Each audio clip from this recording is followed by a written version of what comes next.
বন্দে পুরুষোত্তম আমার জীবন পথে সারথী পরম ব্রহ্মময় শ্রী ঠাকুর অনুকূল চন্দ্রের শ্রী চরণে প্রণাম জানিয়ে শুরু করছি আজকের আলোচনা। শ্রদ্ধেয় দাদু মায়েরা যে যেখান থেকে দেখছেন সবাইকে আমার আনন্দিত জয় গুরু ঠাকুর পরিবারের সকলের চরণে আমার কোটি কোটি প্রণাম। আপনার মহিনন্দন নামক চ্যানেলে পরিবেশনায় শ্রী ঠাকুরের লীলা সমগ্র শ্রী ঠাকুরের ভাবধারায় আলোচনা শুনছেন। তো আমি প্রথমেই বলে রাখবো, আপনি যদি আমাদের চ্যানেলে নতুন হয়ে থাকেন তাহলে আমাদের ইউটিউব চ্যানেলটিকে সাবস্ক্রাইব করবেন। আর যদি আপনি ফেসবুক পেজ থেকে আমাদের ভিডিওটা দেখে থাকেন তাহলে অবশ্যই লাইক বা ফলো বাটনে ক্লিক করে রাখুন, তাহলে আমাদের পরবর্তী ভিডিওগুলো সবার আগেই আপনি পেয়ে যাবেন। তো আমরা আর কোনো ভূমিকা না গিয়ে শুধু সরাসরি চলে যাচ্ছি আমাদের মূল আলোচনায়। শ্রদ্ধেয় দাদু মায়েরা, আজকের থাম্বনেল দেখে আপনারা বুঝতে পেরেছেন আজকের আমাদের মূল বিষয়বস্তু কী। অর্থাৎ সাধারণত শাস্ত্রে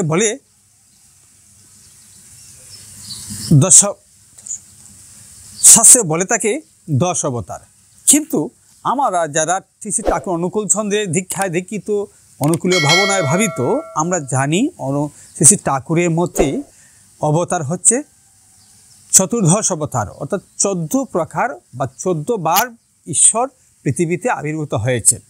এই 14 প্রকার অবতার কি, কখন তারা এসেছেন, কি করেছেন, কি রূপে এই পৃথিবীতে অবতার এসেছেন, আমরা এ সমস্ত বিষয় নিয়েই কিন্তু আজকে আমাদের মূল আলোচনা।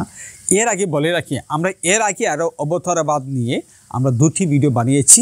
একটা ছিল সত্যযুগের অবতার, তারপর ত্রেতা যুগের অবতার, আর এবার সকল সত্য ত্রেতা ধাপর কলি, এই 4 যুগে মোট কতজন অবতার এসেছেন, কীভাবে এসেছেন, কী রূপে এসেছেন, তারা এসে কী করেছেন, এই ডিটেলস নিয়েই আমাদের মূল আজকের আলোচনা।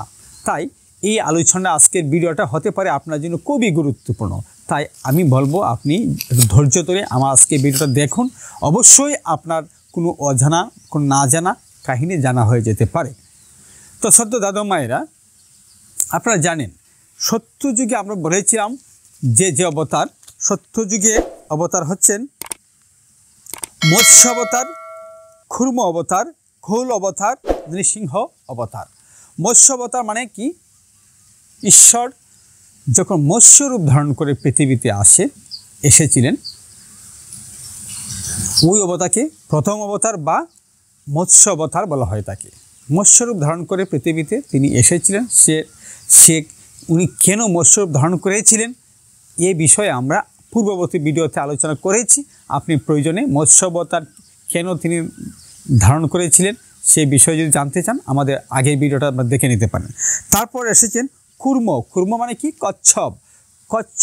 কচ্ছপ রূপ ধারণ করে তিনি কেন পৃথিবীতে এসেছেন এর বিষয়ে আমরা সত্যযুগের যে ভিডিওটা, সত্যযুগের যে অবতারবাদ, সেখানে আমরা সত্যযুগের অবতারদের কেন কী রূপে এসেছেন এই বিষয়ে আমরা আলোচনা করেছি। আজকের মূল আলোচনাটা শুধু সকল অবতারদের নাম নিয়ে, এখানে আমরা বিস্তারিত আলোচনা করছি না।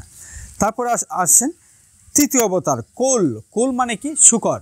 তিনি শুকর হয়ে ওই পৃথিবীতে আবির্ভূত হয়েছিলেন। কেন শুকর হয়ে পৃথিবীতে আবির্ভূত হয়েছিলেন এই বিষয়ে জানতে হলে আমাদের আগে ভিডিওটা দেখুন। তারপর এসেছিলেন চতুর্থ অবতার মানে নৃসিংহ অবতার রূপে। নৃসিংহ রূপে অবতার এসে তিনি কি করেছিলেন এ বিস্তারিত আমরা আগের ভিডিওতে আলোচনা করেছি। আর এই ছিল মূলত সত্যযুগে 4 অবতারের লীলা।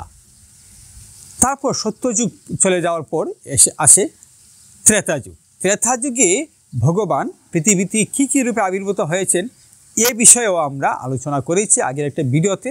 আমাদের ডিসক্রিপশন বক্সে আমরা লিঙ্ক দিয়ে দিয়েছি, আপনারা ইচ্ছা করলে দেখে নিতে পারেন আমাদের পূর্বেকার ভিডিওগুলো। তো ত্রেতাযুগে আমরা সাধারণত জানি যে রাম পৃথিবীতে আবির্ভূত হয়েছেন অবতার রূপে, কিন্তু রামই না, আমরা রামের আগেও আরও অন্যান্য অবতার এসেছেন। তারা কে জানেন? বামন অবতার। ত্রেতাযুগে শুরুতে এসেছিল বামন অবতার, নট ব্রাহ্মণ নয়, বামন। বামন শব্দের অর্থ কি, কেন, কিভাবে তিনি আবির্ভূত হয়েছেন এই বিষয়ে আমরা কিন্তু আগের ভিডিওতে বলে এসেছি। বামন অবতার হচ্ছে পঞ্চম অবতার। তারপরে এসেছেন পরশুরাম অবতার। পরশুরাম হচ্ছে ষষ্ঠ অবতার। পরশুরাম তিনিও কিন্তু রামের আগে। পরশুরাম রূপী তিনি এসে কি কাজ করেছেন আমরা জানি সাধারণত অবতারগণ আসেন পৃথিবীতে মঙ্গলের বার্তা নিয়ে, অর্থাৎ সাধুদের রক্ষা করার জন্য, ধর্ম প্রতিষ্ঠা করার জন্য, অধর্মকে নাশ করার জন্য। তাই পরশুরাম পৃথিবীতে আবির্ভূত হয়ে কি কি কাজ করেছেন এ বিষয়েও আমরা আগে ভিডিওতে আলোচনা করেছি। পরশুরামের পরে সপ্তম অবতার হচ্ছেন শ্রীরাম অবতার। রামচন্দ্র অযোধ্যায় রাজা দশরথের ছেলে রূপে তিনি পৃথিবীতে আবির্ভূত হয়েছিলেন রাম অবতার রূপে। সেই রাম অবতার পর্যন্তই ছিল মূলত ত্রেতা যুগের শেষ। তাহলে ত্রেতা যুগে অবতার ছিলেন বামন, পরশুরাম, তারপর রাম, এই 3 অবতার। তারপর সত্য, ত্রেতা, তারপর আসে দ্বাপর। এই দ্বাপর যুগে এসে আমরা যে অবতারদের আমরা পাই, একজন মাত্র অবতার, তিনি হলেন শ্রীকৃষ্ণ। শ্রীকৃষ্ণ দ্বাপর যুগে মা যশোদার কাছে পালিত হয়ে বড় হয়েছেন অবতার রূপে, আর জন্ম নিয়েছেন মা দেবকীর গর্ভে। তো যাই হোক, এ বিষয়ে আমরা ডিটেলস আলোচনা করব। তো শ্রীকৃষ্ণ ভাদ্র মাসে জন্মগ্রহণ করেছেন, আপনারা জানেন। কোথায়? কংসের কারাগারে। কেন কারাগারে জন্মগ্রহণ করেছিলেন এ বিষয়েও আমরা আগে একটা ভিডিওতে আলোচনা করেছি। তিনি কংস কেন কারাগারে জন্মগ্রহণ করেছেন। তো কৃষ্ণ হচ্ছেন দ্বাপর যুগের পূর্ণ অবতার। দ্বাপর যুগে আর কোনো অবতার পৃথিবীতে আবির্ভূত হন নাই। তিনি একরূপী দ্বাপর যুগে তিনি কাটিয়েছেন। দ্বাপর যুগটা সারাটাই শ্রীকৃষ্ণের অধীনেই দ্বাপর যুগটা অতিবাহিত হয়েছিল। তাই বলা যায় দ্বাপর যুগে অবতার শ্রীকৃষ্ণ একাই। সত্য, ত্রেতা, দ্বাপর, তারপর কলি। কলিতে এসে আমরা বিভিন্ন অবতারের নিদর্শন পাওয়া যায়। কলিতে এসে প্রথমে আমরা বলবো, তো শ্রীকৃষ্ণ হচ্ছেন মূলত অষ্টম অবতার। অষ্টম অবতার শ্রীকৃষ্ণর পর চলে আসে কলিযুগ। কলিযুগে এসে আমরা প্রথমেই নবম অবতার রূপে পাই শ্রী বুদ্ধ, অর্থাৎ বুদ্ধ ধর্মে প্রবর্তক বুদ্ধদেব। উনিও কিন্তু সেই মহাবিষ্ণুর অবতার, কারণ তারা বিভিন্ন সময় বিভিন্ন রূপে বিভিন্ন ধর্মের যুগের প্রয়োজনে যখন যেমন যা প্রয়োজন তিনি তাই সেই রূপ ধারণ করেই পৃথিবীতে আবির্ভূত হন। অবশ্য এই 10 অবতারের মধ্যে যদি হিসাব করেন বুদ্ধদেব পড়ে না, কিন্তু আমাদের ঠাকুরের মতে ওনারা সবাই অবতার। যারা ধর্ম সংস্থাপনের জন্য পৃথিবীতে আবির্ভূত হয়েছেন তারা সবাই কিন্তু অবতার। শ্রীকৃষ্ণ বলেছেন, যখনই ধর্মের গ্লানি হয়, অধর্মের বৃদ্ধি পায়, তখনই আমি পৃথিবীতে আবির্ভূত হই। তিনি কিন্তু বলে যান না আমি সনাতন ধর্মে আবির্ভূত হই। তাহলে আমাদের ঠাকুরের যে ভাবধারা, চিন্তাধারা আর শ্রীকৃষ্ণের চিন্তাধারার মধ্যে তো কোনো পার্থক্য নেই।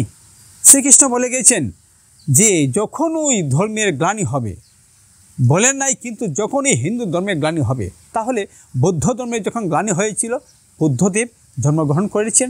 তিনি জন্মগ্রহণ করে কী করেন? বুদ্ধ ধর্মকে সংস্কার করেন। বুদ্ধ ধর্মে পাপীদেরকে ধ্বংস করে সাধুদেরকে তিনি রক্ষা করেছিলেন। তাহলে বুদ্ধদেবও আমাদের একজন অবতার।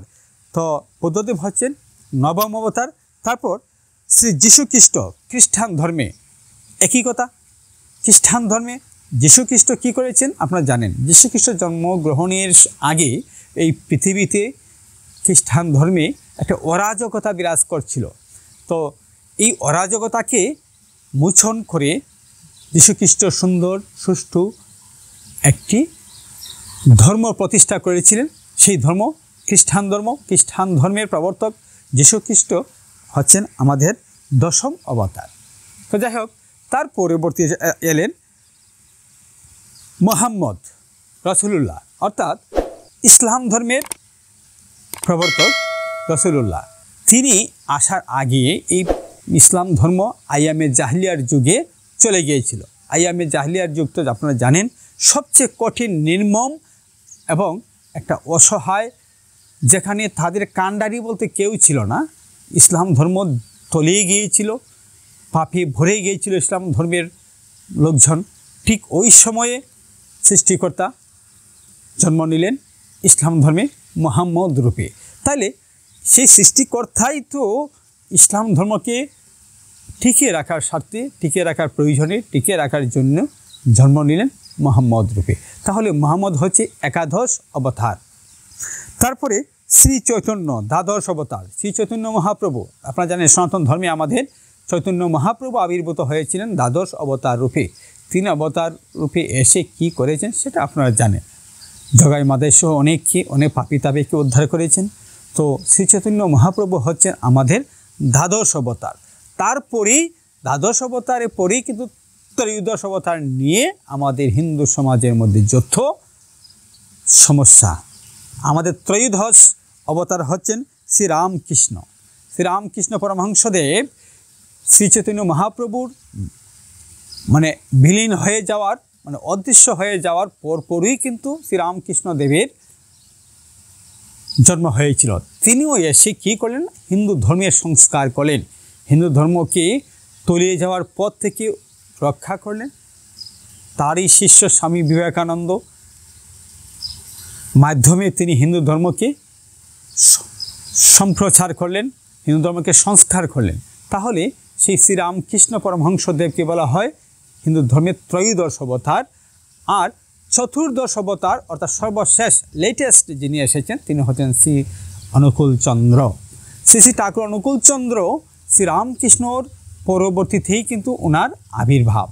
উনি এসে কী করলেন? উনিও এসে মানুষকে বলেন মেরো না মারো না পারথ, মানুষকে হাসির মাধ্যমে উদ্ধার করে দাও। তিনি কি করলেন? তিনি সবাইকে নামের মাধ্যমে উদ্ধার করার চিন্তাধারা করে তিনি নাম বিলিয়ে দিলেন সারা পৃথিবীময়। তো বর্তমান যুগে আমরা জানি বর্তমানে আমাদের শ্রী অনুকূলচন্দ্রই আমাদের সর্বশেষ অবতার এবং চতুর্দশ অবতার। কিন্তু সদ্য দাদু মায়েরা একটা সমস্যা হচ্ছে, আমাদের হিন্দু সমাজে যারা কৃষ্ণ ভাবনায় ভাবিত তারাই শুধু শ্রী ঠাকুর অনুকূলচন্দ্রকে অবতার রূপে মেনে নিতে তাদের কষ্ট হয়। কিন্তু আমি বুঝতে পারছি না কেন তারা শ্রী ঠাকুর অনুকূলচন্দ্রকে অবতার রূপে মেনে নিতে পারছে না, কোথায় তাদের সমস্যাটা? এটাই তাদের একটা বড় অ্যালার্জি। যাই হোক, আমরা যদি শ্রীকৃষ্ণকে, শ্রীরামকে, শ্রী মোহাম্মদকে, বৌদ্ধদেবকে, যীশুখ্রিস্টকে, অন্য ধর্মীয় যারা তাদেরকে অবতার রূপে মেনে নিতে পারি, আর মেনে নেওয়া বা না নেওয়ার মধ্যে কিছু যায় আসে না অবশ্য, তারপরও আমরা বলবো এই যে চতুর্দশ অবতার, এই চতুর্দশ অবতার সবাই কিন্তু ঈশ্বর নিজেই আবির্ভূত হয়েছেন। তাহলে আমরা এই চতুর্দশ অবতারবাদকে আমরা উপেক্ষা করতে পারবো না, আমরা অবশ্যই মেনে নেওয়া উচিত। যাই হোক, আজকের আলোচনার মূল বিষয়বস্তু ছিল আমাদের এই অবতারবাদ।